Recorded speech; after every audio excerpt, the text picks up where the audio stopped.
Welcome to the Deep Dive. Today, we're really getting into the story of a true cricketing giant. It's a career marked by incredible highs, some really tough lows, and just this amazing resilience that, well, it changed the game. Yeah, this deep dive is put together especially for you. We've gone through stacks of articles, research, our notes, basically trying to pull out the key insights about this massively impactful player.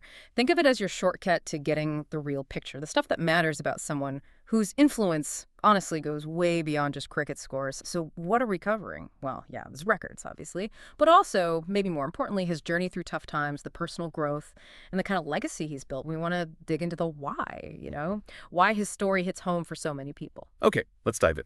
So his start in international cricket. It was fast, wasn't it? ODI debut at 19 back in 2008. That was right after lighting up the U19 World Cup. It really was. And what strikes me about that early phase isn't just getting into the team, is how fast he became absolutely central to that Indian middle order. Right. That kind of consistency straight off the bat across formats, that's not just talent. It shows, a real head for the game handling pressure.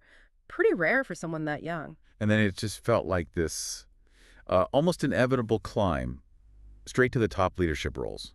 Test captaincy in 2014. Yeah. And then by 2017, he was leading everything, all formats. Exactly. And it wasn't just about him shining. The team really took off under him. What do you think pushed him into those roles so quickly? Was it just the runs? Well, the runs definitely helped, but it was more. Look at the record between 2014 and 2022. India won 40 tests under him. Well, 40. that's huge. And includes those massive series wins overseas, like in Australia. Game-changing stuff for India. Individually, I mean, come on, most runs ever in a single World Cup. 765 in 2023. Passing Tendulkar. Passing Tendulkar. Well, yeah. And multiple ICC ODI Player of the Year awards. But the leadership thing, it was also about intensity. He didn't just talk about fitness, he lived it. And he basically dragged Indian cricket's whole approach to fitness and aggression up to a new level. He set the standard. Totally. Made it non-negotiable.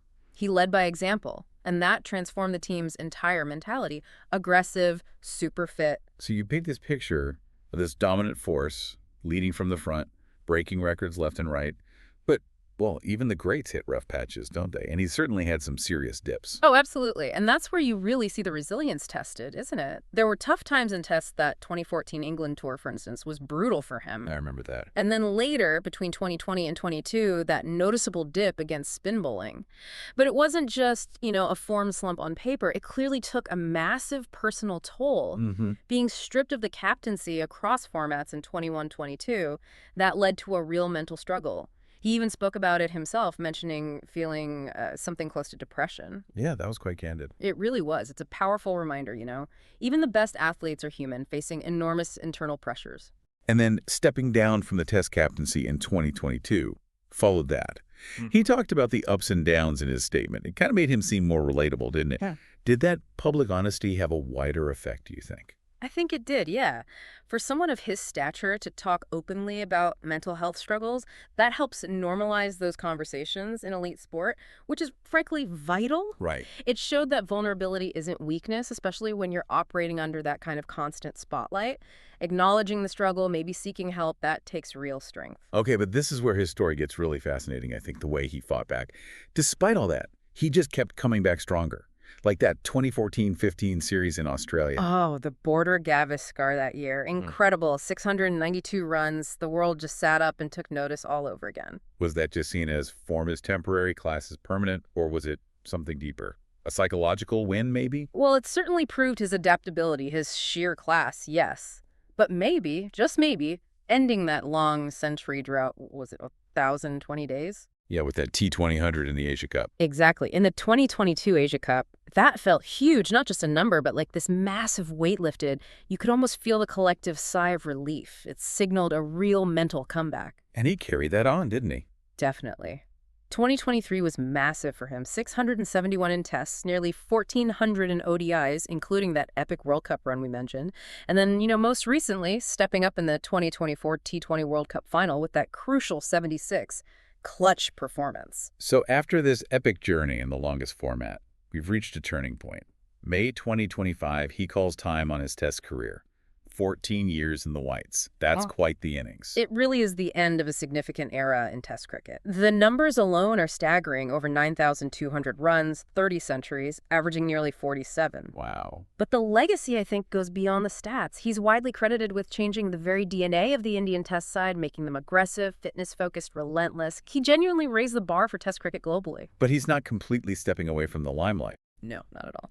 Important to clarify, his journey continues in white ball cricket, ODIs and T20s, and of course the IPL, so we'll still see plenty of him, just not in Test matches. Now, outside of the pure cricket stuff, his personality, his intensity, it's legendary. But he's also talked about learning to accept that form comes and goes, the ebb and flow.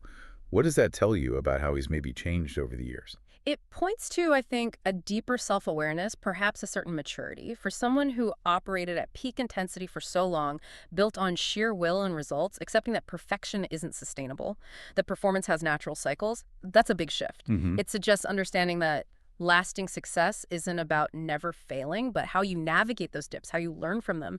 And, speaking of personal aspects, relationships under that microscope are intense too. Right, like that situation with A.B. de Villiers. Yeah, exactly.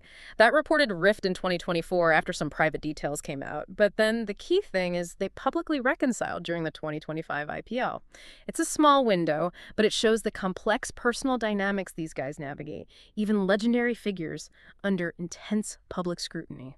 So wrapping this all up for you, our listener, we've seen the dizzying heights captaincy, records galore, we've walked through the tough times, the slumps, the pressures, the personal battles, and we've celebrated those incredible comebacks. It all leads to this moment. Test retirement announced, closing a huge chapter after 14 years. It's a narrative defined by, well, sheer resilience, incredible achievements, and a legacy that genuinely reshaped Indian cricket. And like we said, his influence definitely carries on. It really makes you think, doesn't it? How can one person's drive, their unwavering intensity, even when facing public failure and deep personal challenges, how can that not only define their career, but actually shift the entire culture and standard of a global sport?